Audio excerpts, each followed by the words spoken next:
Desarrollar una actitud positiva acerca de nuestro yo. Actividad mental y cómo existe el yo.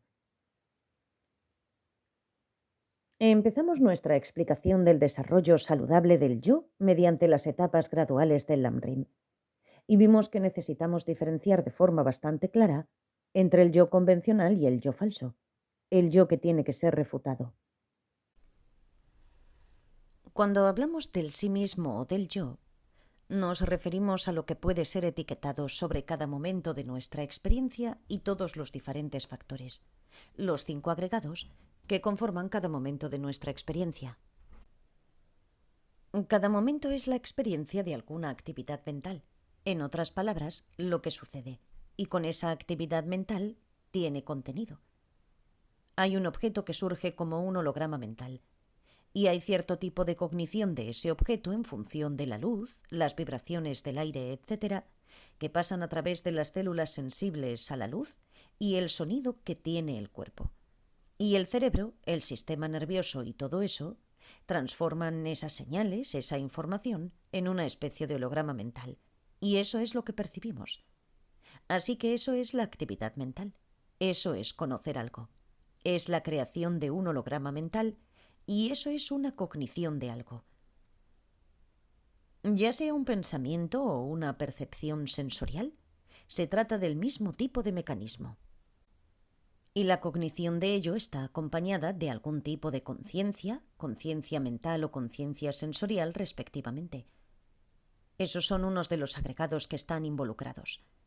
Y experimentarlo significa que eso es experimentado con algún grado de felicidad o infelicidad. Ese es otro agregado. Y para tener una cognición de algo, hay que ser capaz de distinguir entre varias cosas que hay en todo un campo sensorial. De otra forma, por ejemplo, la vista sería solo una masa de píxeles, y no son píxeles lo que vemos, ¿verdad?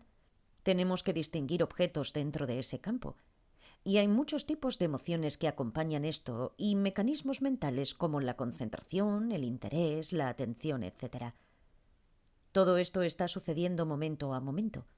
Cada aspecto de todo ese conjunto de cosas cambia momento a momento a un ritmo diferente. Y en cada momento podemos etiquetar un yo sobre ello. Es decir, que yo estoy experimentando eso. No es que esté experimentando eso otra persona, sino que yo lo estoy experimentando.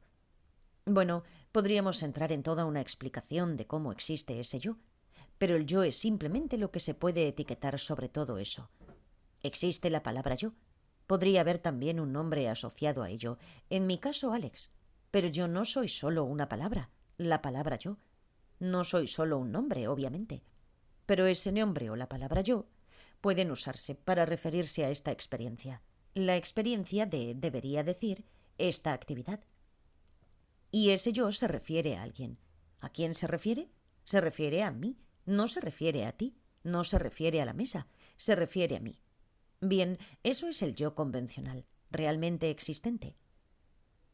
La forma en que existe y todo eso, bueno, se vuelve un poco complicado, pero existe. Funciona. Yo hago cosas, yo experimento cosas, etc.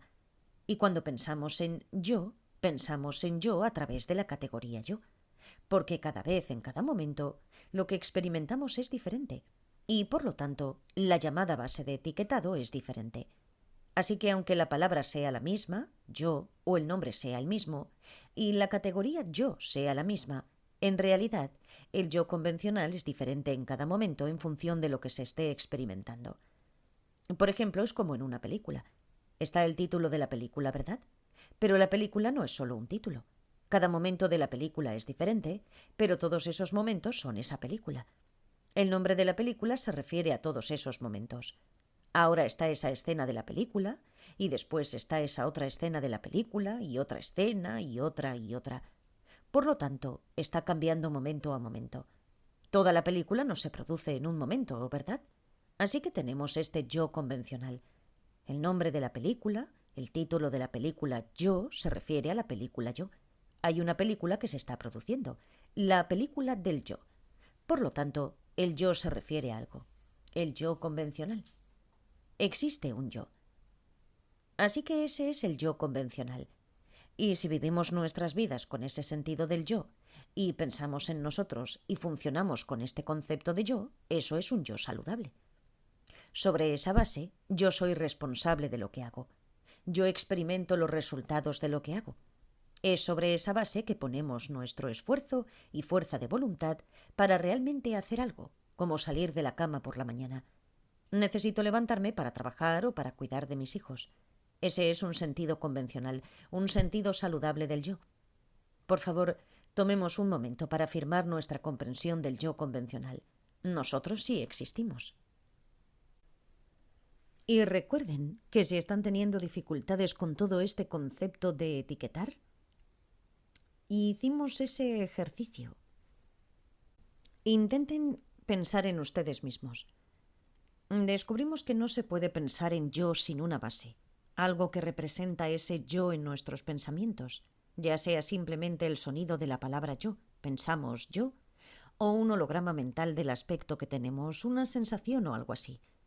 Y etiquetamos ese yo, o a eso lo llamamos yo, por decirlo en un lenguaje más sencillo, pero yo no soy la palabra yo.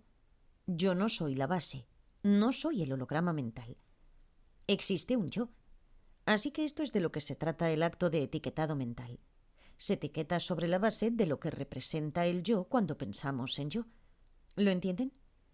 En el budismo hablamos muchísimo del acto de etiquetado mental, pero no es tan fácil de entender realmente. Quizás esto lo haga un poco más fácil.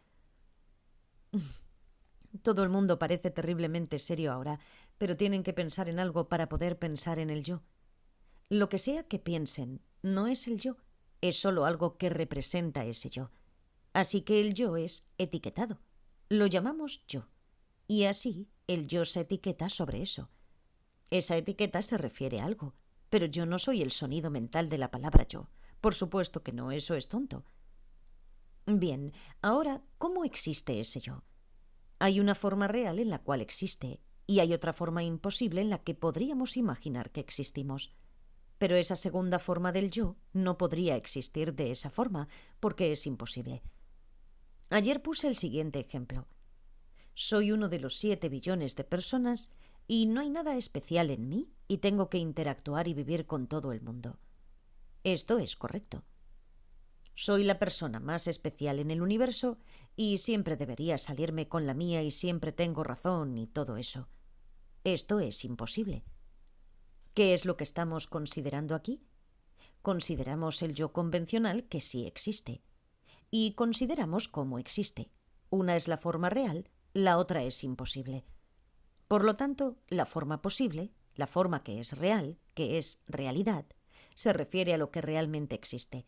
Una forma de existencia que realmente es como nuestra realidad.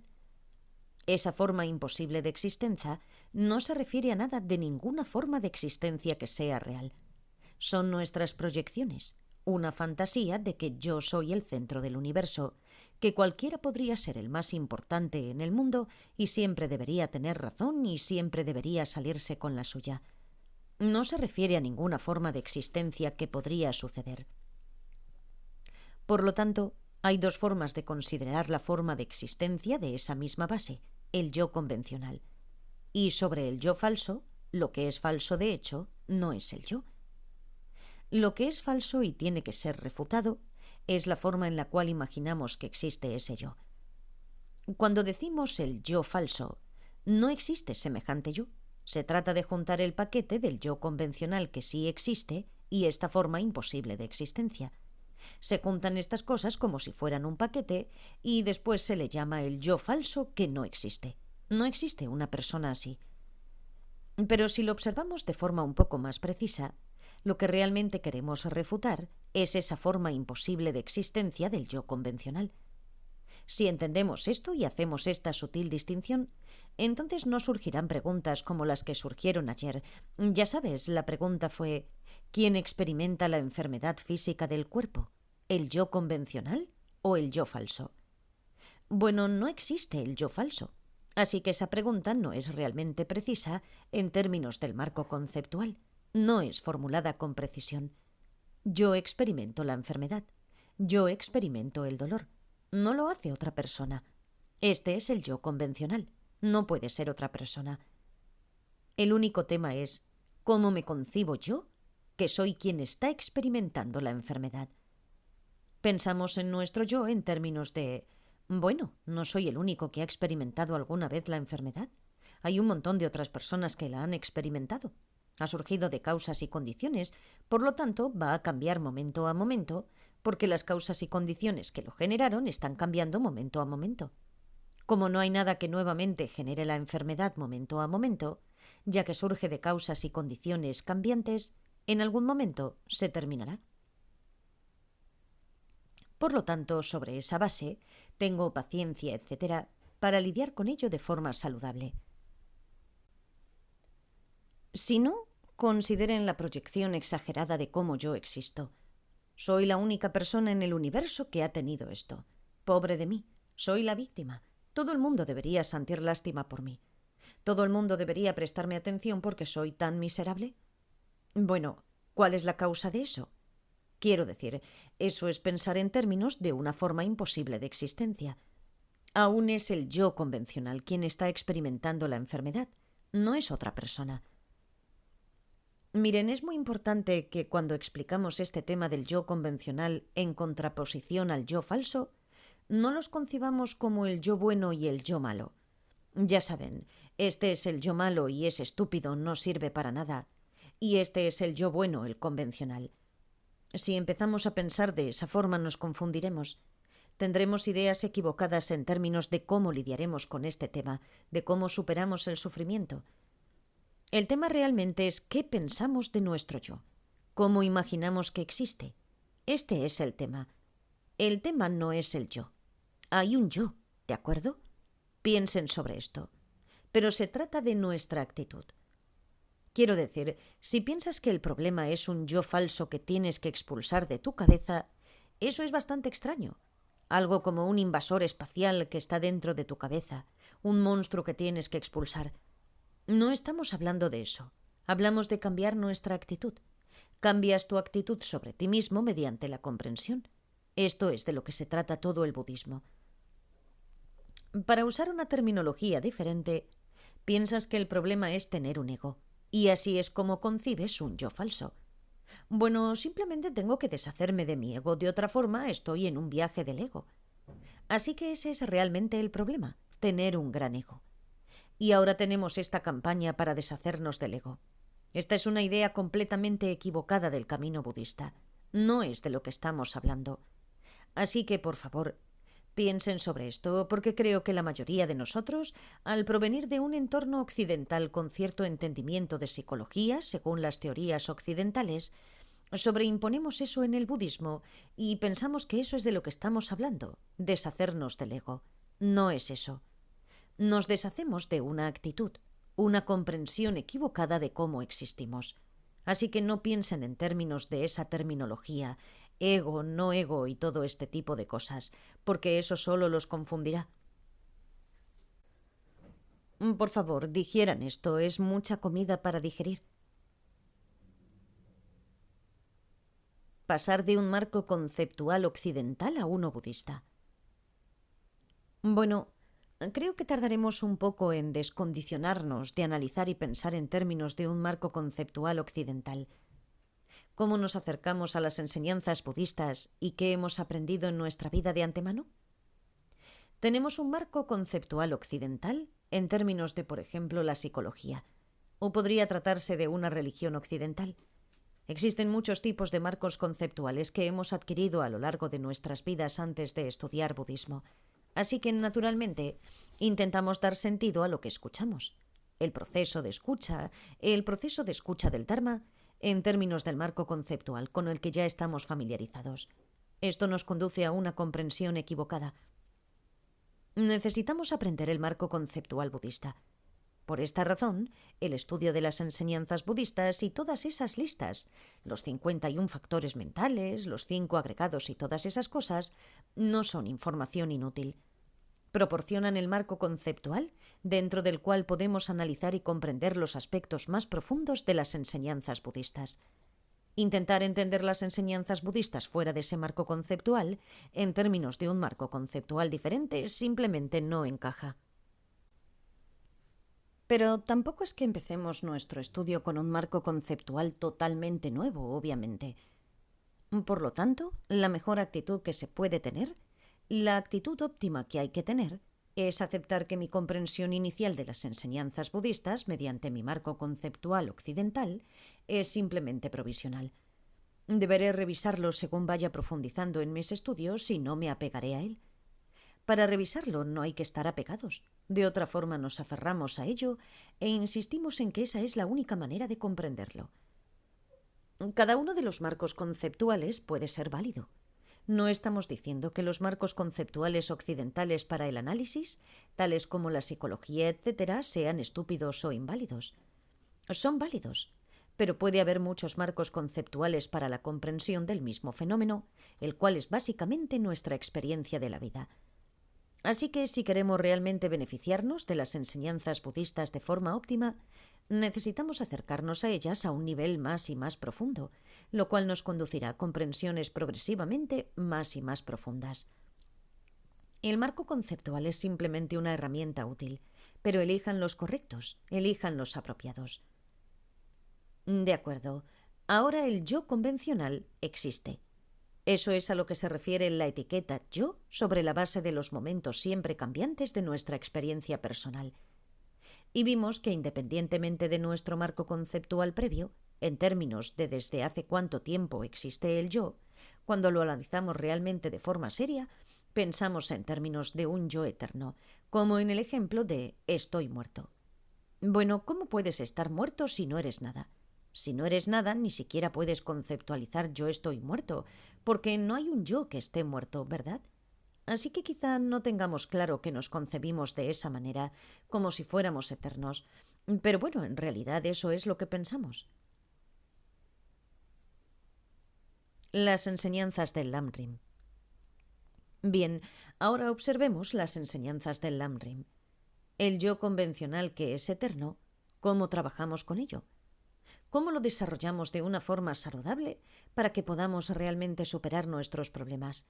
Esto es de lo que se trata el budismo, ¿no es verdad? Deshacernos del sufrimiento. Así que para deshacernos del sufrimiento y lidiar con él, tenemos que tener un sentido saludable del yo, de un yo convencional.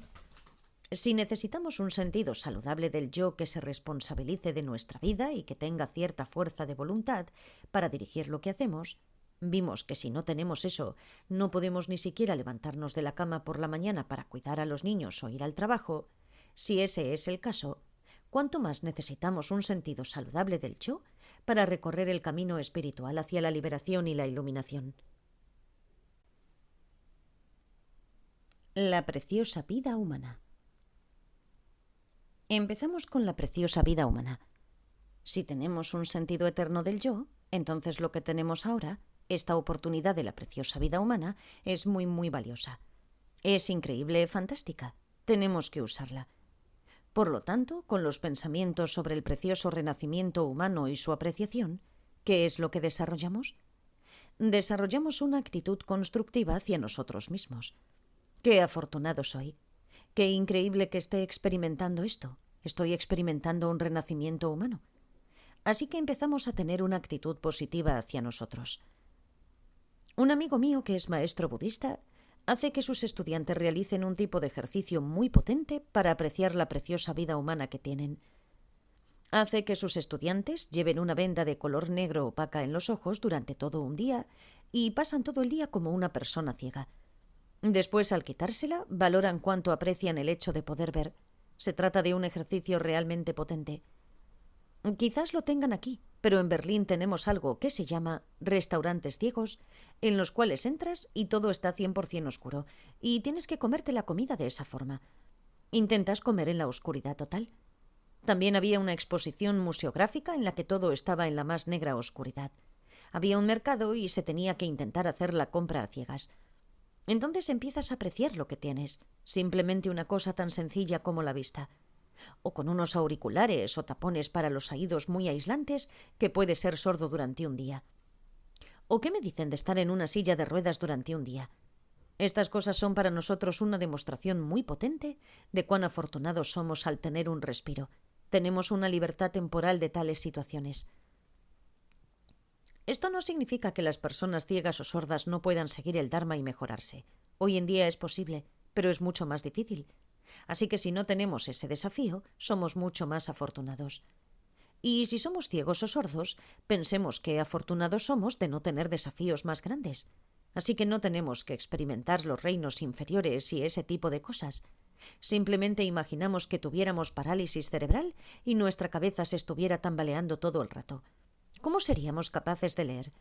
Es increíble que no nos pase eso si no lo tenemos. O síndrome de Down, o que no podamos entender nada. O si no hubiera oportunidades para la educación, que toda la sociedad fuera bárbara, o que no hubiera en absoluto maestros espirituales, que no hubiera ningún apoyo para el interés espiritual. Para aquellos de ustedes que sean lo suficientemente mayores, comparen las oportunidades que tuvieron durante el periodo soviético y las oportunidades que tienen ahora. Por lo tanto, al pensar así nos damos cuenta de cuán afortunados somos. Estamos hablando de nuestro yo convencional. Esta es una manera muy positiva de observarnos. Pensemos en ello. Ahí es donde empezamos en la instrucción budista a desarrollar un sentido saludable del yo, al empezar a apreciar cuán afortunados somos y qué oportunidad tenemos para hacer algo positivo con nuestra vida, especialmente en vista del hecho de que continuaremos para siempre. Darse cuenta que discrimina y confiarnos a nosotros mismos. Bueno, ahora debería decir, supongo, ¿cómo se puede realmente pensar en esto? ¿Cómo se medita en esto? Pensamos en el yo convencional, ¿recuerdan? Y después había algo que representaba el yo. Entonces podríamos tener una imagen mental de nosotros, cualquiera que quieran tener, no importa. Podría ser simplemente el sonido de la palabra mental yo. Bueno, ahora, ¿cómo existimos? Recuerden que este es el tema.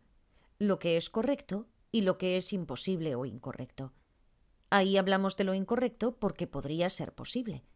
Así que usamos lo que se llama darse cuenta que discrimina, para discriminar entre lo que es correcto y lo que es incorrecto. Lo que es correcto aquí es que no estamos ciegos, por ejemplo. Estamos libres de ser ciegos, temporalmente, porque podríamos perder la vista al envejecer, y tenemos vista. Lo que está ausente y lo que está presente. Puedo ver, no estoy ciego. Soy libre, no estoy en la cárcel. Una cosa así. Ahora podríamos traer a colación las dos actitudes principales que tenemos en las enseñanzas en torno a cómo confiarnos a un maestro espiritual. ¿Cuáles son las dos actitudes? Una de las actitudes es una firme convicción en las buenas cualidades del maestro. Así que ahora hablamos de una convicción sólida en el hecho de que tenemos estas libertades increíbles. Tengo vista, no estoy ciego, estoy libre, no estoy en una cárcel. Y hay una larga lista en las enseñanzas sobre el precioso renacimiento humano. Así que, sí, realmente estoy libre, por lo menos por ahora, de estos impedimentos, de esta discapacidad. Y realmente tengo la oportunidad de lo que está disponible, la facultad de la visión. Sí, realmente tengo esa oportunidad. Tenemos que estar muy convencidos de ello. Esta es una parte de nuestra actitud cuando pensamos en el yo. La otra parte de una actitud apropiada cuando te confías a un maestro espiritual es valorar la bondad del maestro. Y aquí no apreciamos tanto la bondad, sino el beneficio que tenemos gracias a estar libres de esa discapacidad. Nuestra vida está enriquecida con oportunidades. Por lo tanto, apreciamos esto. Para ponerlo en un lenguaje sencillo, es fantástico. Realmente tengo esta oportunidad y es maravilloso. Esta es la forma en la que nos enfocamos en el yo que tiene este precioso renacimiento humano. Realmente lo tengo, vaya, es increíble, fantástico. Realmente lo aprecio. Pensemos así por un momento. Y recordemos que la cualidad más importante que tenemos es que no somos de mente cerrada en lo que respecta al Dharma, sobre el camino espiritual. Somos de mente abierta. Esto es lo más importante que tenemos. Bien, así que empezamos a contrarrestar esta actitud de pobre de mí, con la cual pensamos en nosotros mismos como si existiéramos de esa forma imposible, esa forma incorrecta que se llama yo falso. Pobre de mí, no puedo hacer nada. Es realmente muy interesante examinar esta actitud de pobre de mí. Pobre de mí, no tengo novia, no tengo novio, no tengo hijos. Pobre de mí, no te gano suficiente dinero. Pensamos en todas estas cualidades que convierten mi yo en un pobre yo. ¿Qué provocó eso? Hace que seamos miserables cuando pensamos en ello, ¿verdad? Mientras que si pensamos en términos de que, ¡uy, qué fantástico que no esté ciego, que no esté paralizado, que no sea totalmente cerrado de mente, vaya, es genial! Entonces tenemos una actitud mucho más positiva hacia el yo convencional y se empieza a crear un sentido saludable del yo. Introducir la bondad, la gratitud, el amor y la compasión. Ahora introduzcamos otro factor de las enseñanzas del Dharma. Ya saben, el arte de estudiar el Dharma es que cuanto más estudiamos, más capaces somos de juntar las diferentes partes del Dharma de muchas, muchas más formas creativas y beneficiosas. Así que introduzcamos ahora algún consejo de las enseñanzas sobre la meditación en 7 partes de causa y efecto para el cultivo de la bodhicitta. ¿Cómo se hace esto? Pensábamos en valorar la bondad del maestro espiritual. Así que apreciamos la bondad y la oportunidad, y cuán fantástico es tener esta preciosa vida humana. Ahora, en nuestro motor de búsqueda interno, ponemos bondad y hacemos clic, y vemos las enseñanzas que hablan de la bondad. ¡Oh! Todo el mundo ha sido mi madre. ¡Qué bondadosos fueron conmigo cuando fueron mi madre! Y ahora vemos cómo estas dos cosas encajan la una con la otra. Así es como se juntan las piezas del Dharma mediante nuestro motor de búsqueda interno. En esa meditación de causa y efecto en 7 partes, vemos que el paso posterior a recordar la bondad del amor maternal es que tenemos esta sensación de cómo se traduce a menudo querer repagar esa bondad.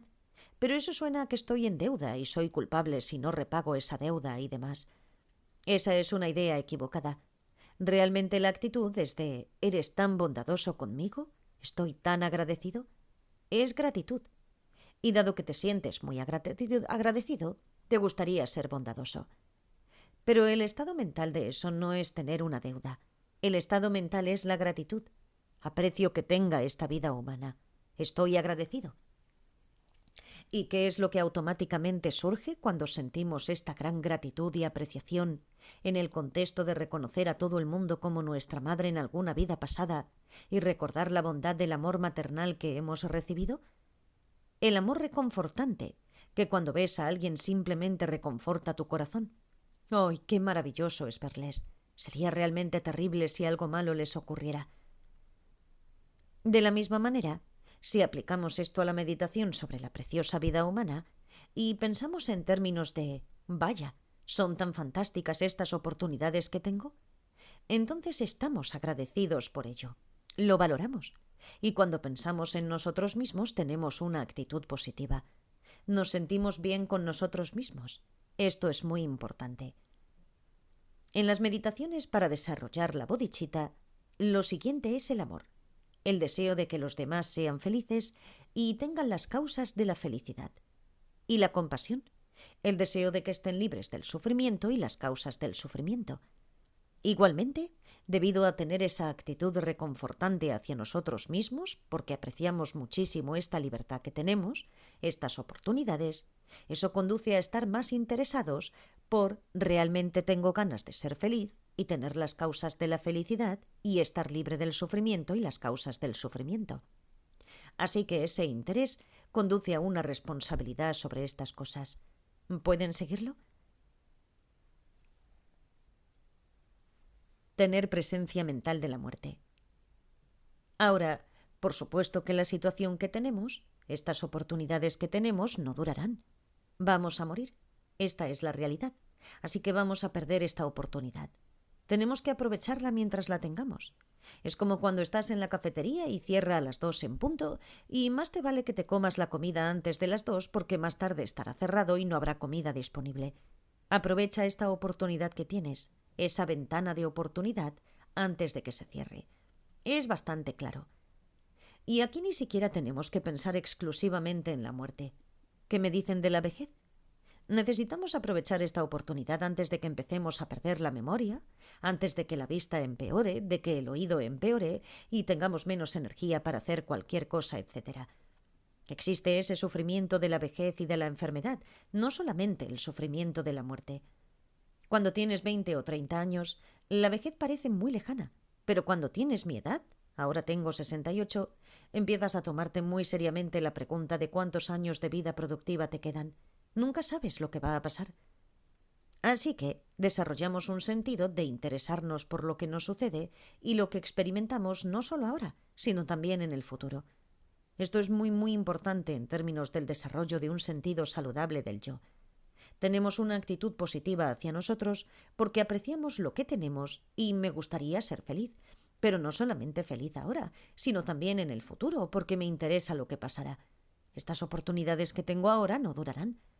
Así que, mientras la cafetería esté abierta, desearemos comer tanta comida como podamos, ¿verdad? Almacenarla para el futuro porque quizás no vuelva a abrir. En la época soviética era así, ¿no? Una tienda podía tener algún bien, ahora es el café. Participante. Tienes que esperar en la cola durante media hora para tener una taza de café. Dr. Bersin. Correcto. Así que ahora está disponible y por eso te gustaría comprarlo y tener tanto como puedas, porque nunca se sabe cuándo volverá a estar disponible. Otra vez, sea el bien que sea. ¿Cuál sería un buen ejemplo? La carne. La carne, este es un buen ejemplo. Bueno, la muerte puede venir en cualquier momento. Traer a colación lo que sucede después de la muerte. ¿Qué hay después de la muerte? Si creemos en el budismo o el hinduismo, cualquiera de estos dos sistemas que creen en el renacimiento, es bastante posible que tengamos un peor renacimiento en el cual no tendríamos estas oportunidades otra vez. Esto da bastante miedo. Si realmente nos tomamos en serio, ¿cómo sería renacer como una cucaracha, por ejemplo, y que cualquiera que nos vea quiera darnos un pisotón? No es muy agradable. O si creemos en las religiones occidentales o del Medio Oriente, podríamos ser condenados para siempre en el infierno, el cual no es un pensamiento muy lindo. O si pensamos que podemos convertirnos en nada. Ahora estoy muerto, no soy nada. Da bastante miedo para muchas personas, porque es como caer en lo desconocido. Como dije, ¿cómo será no ser nada? Ahora no soy nada. Bueno, todavía hay un yo, así que es bastante atemorizante de hecho. O como dije, también podemos pensar en términos de las generaciones futuras. Que las personas tengan malos recuerdos sobre nosotros o que dejemos todo tipo de problemas a las generaciones futuras. Esto tampoco es demasiado bueno.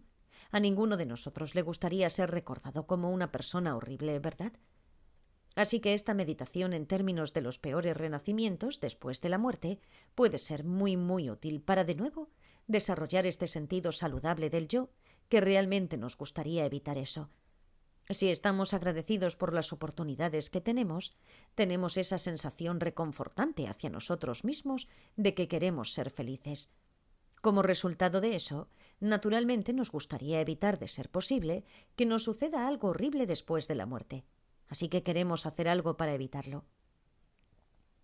Si nos sentimos desamparados y sin esperanza, eso no nos conduce a un sentido saludable del yo. En lugar de eso, podemos responsabilizarnos de lo que nos sucede, y aquí es donde el refugio, lo que yo llamo dirección segura, entra en juego. No es desesperanzador, no es inútil, se puede hacer algo. Podemos hacer algo para evitar no solamente perder esta oportunidad, sino también para evitar no volver a obtenerla. Sin embargo, dejemos esta explicación de la dirección segura y de lo que podríamos hacer para evitar los peores renacimientos o un futuro peor para nuestra siguiente sesión.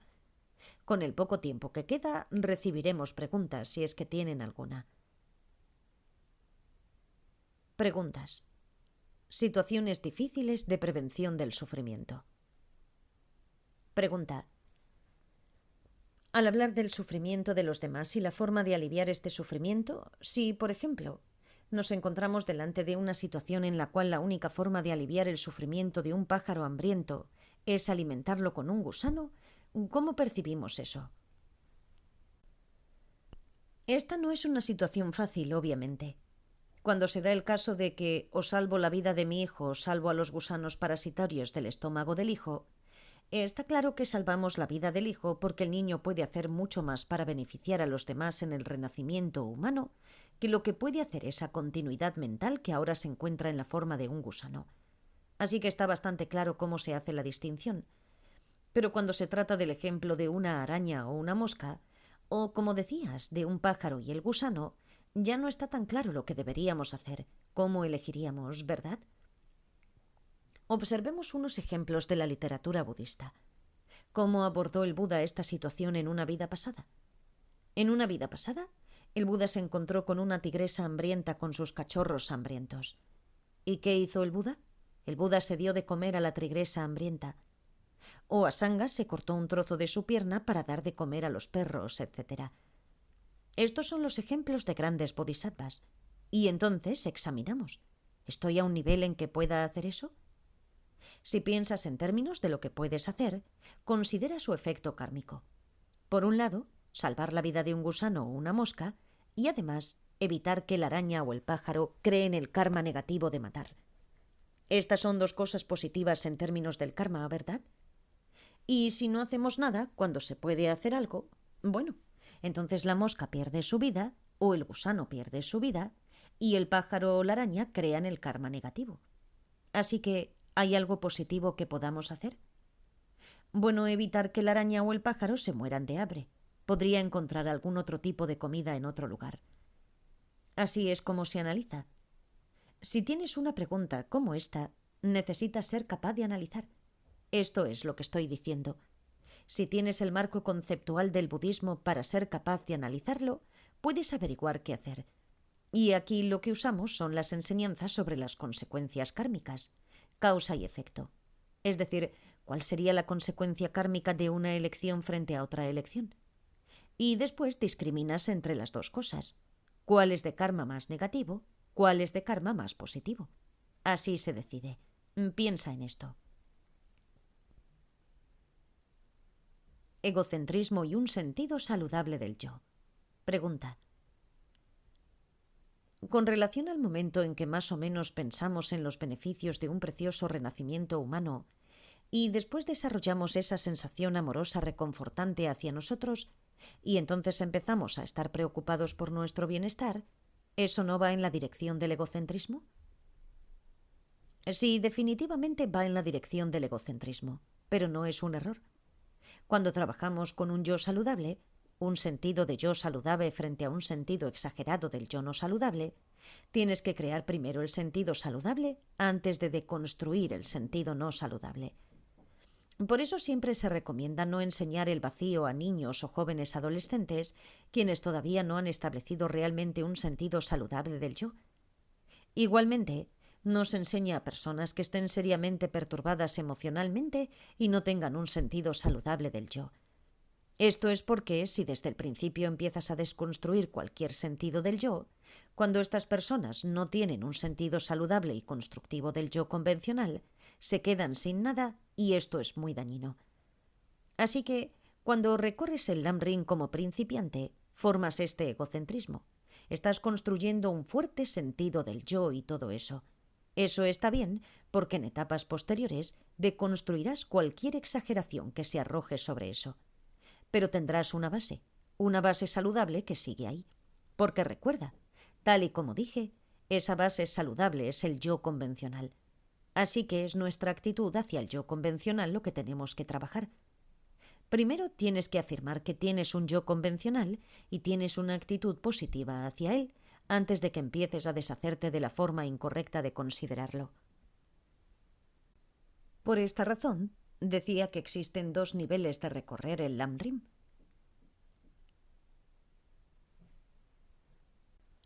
Uno es como principiante. No se tiene la visión budista de la vacuidad, etc. Y después está el segundo tipo en el cual se vuelve con la visión budista. Has pasado por todo el entrenamiento, así que ahora, con una visión mahayana y cierta comprensión del vacío, regresas y entonces recorres todo el proceso otra vez. Y lo haces una y otra vez y otra. Profundizas cada vez más. La mayoría de nosotros, en realidad, nos aproximamos al Lam-Rim como Dharma Light. Sinceramente, no se piensa en las vidas futuras ni se cree en ellas. Por lo tanto, es solo para beneficiar esta vida presente y está bien. Puede ser útil recorrer el Lam-Rim con esa perspectiva. Esto se ubica dentro del ámbito de la ciencia budista, de la filosofía budista. Está bien. No nos metemos en una religión que piensa en términos de vidas futuras. Está bien. Pero si empezamos a pensar en todo el tema de las vidas futuras, lo revisamos y vemos qué sucede. Quiero una preciosa vida humana en el futuro porque quiero ser capaz de continuar este camino. Muy bien, pero ¿cómo estamos pensando en esto? ¿Lo pensamos en términos de quiero estar otra vez con mis maestros y quiero estar otra vez con mis amigos? Existe todo este apego. Ya sabes, todos nos imaginamos siendo un tulku, un lama reencarnado, y van a encontrarme otra vez y me reuniré con todos mis amigos y mis maestros y voy a seguir este camino. Bueno, ciertamente no es así, pero ese es nuestro nivel inicial. Hay una gran dosis de apego y egocentrismo en la forma en que imaginamos la obtención de esta preciosa vida humana otra vez. Así que de forma provisional está bien, porque por lo menos pensamos en términos de hacer las cosas para evitar peores renacimientos. Es solo en el nivel intermedio que se empieza a pensar, bueno, incluso si estoy con mis antiguos amigos otra vez y con mi maestro y todo eso, seguirá habiendo problemas. Así que tenemos que desarrollar una renuncia de eso. Este es el siguiente paso. Y es solo cuando hemos recorrido todo el desarrollo del Lamrim y volvemos al principio, que podemos empezar a desarrollar el deseo de evitar peores renacimientos y obtener renacimientos mejores, no debido al apego a nuestra vieja casa, amigos, posesiones y todo eso, sino de forma más pura. Toma mucho tiempo alcanzar la liberación y la iluminación, así que necesito muchos renacimientos humanos, preciosos renacimientos humanos, para acumular toda la fuerza positiva y toda la comprensión. Esto es otro nivel. Por lo tanto, ahí no estamos pensando en términos de beneficiar al yo por egocentrismo, pero eso es cuando atravesamos todo este desarrollo a un nivel más avanzado. Tener una motivación sincera. Creo que uno de los problemas, ciertamente, es que somos introducidos a este material de forma mucho más rápida. Ya hemos escuchado eso de, bueno, necesitas deshacerte del egocentrismo. Hemos escuchado un poco sobre el vacío, hemos escuchado un poco sobre estas cosas, pero hemos descuidado el hecho de trabajar realmente en este nivel inicial tan básico, de recorrer el Lamrim y sentir con sinceridad estas motivaciones. Es muy difícil sentir con sinceridad estas motivaciones. Podemos decir las palabras, pero esto no conmueve realmente nuestro corazón. Por lo tanto, creo que es un poco más estable, un poco más realista, desarrollarnos en términos de un sentido saludable del yo. De acuerdo, irá acompañado de egocentrismo, si alguna vez llegamos al punto de pensar con sinceridad en beneficiar nuestras vidas futuras. Bueno, sí, quiero una preciosa vida humana para que pueda yo estar siempre protegido por mis maestros y todo eso. Después, cuando nos hayamos desarrollado más, aplicaremos el entendimiento del vacío. No intenten aplicarlo al principio porque hay un gran peligro de caer en el nihilismo. Mientras entendamos que este nivel de trabajo para las vidas futuras que está acompañado por egocentrismo y apego es provisional, eso estará bien. No lo tomamos como la cosa definitiva. Pero decir que es provisional y que está bien que sea un paso provisional nos permite sentirlo más fácilmente con sinceridad. Y creo que esto es realmente muy importante. Trabajar sinceramente para las vidas futuras. Estoy haciendo algo al respecto. Entonces podemos pensar en cómo existiremos en las vidas futuras y todo eso, y podremos refinarlo. Permítanme que les ponga un ejemplo de mi propia vida. Estoy haciendo este sitio web gigantesco, studybuddhism.com, y realmente espero que debido al enorme trabajo que le estoy dedicando, en mi vida futura sea un ser humano precioso y lo encuentre en Internet muy rápidamente cuando sea muy joven y sea realmente atraído hacia él. Y todo es para mi beneficio. Otras personas se benefician de él. Maravilloso. Pero realmente me preocupa encontrarlo muy rápida y fácilmente y entonces seré capaz de continuarlo y quizás trabajar en él otra vez, hacerlo crecer. Claro que ahí hay apego, pero me permite creer esto de forma muy sincera para que al final pueda empezar a pensar, bueno, quizás estoy a un cierto nivel del alcance de la motivación inicial en un nivel sincero. Así que lo que estoy diciendo es que intentar que estas motivaciones sean sinceras es realmente el primer paso y el paso más importante. Después podemos refinar nuestra comprensión de la realidad, del yo y demás en términos de eso. Pero si no es sincero, es solo trabajar en refinar. ¿Qué estamos refinando? Nos quedamos sin nada. Pensamos, No debería tener egocentrismo porque no existe un yo. Así que si no existe un yo, ¿por qué debería hacer nada para intentar obtener renacimientos humanos para el yo? Y entonces te quedas sin nada. Así que estos son puntos importantes. Por favor, digiéranlos. Tomen un momento para hacerlo.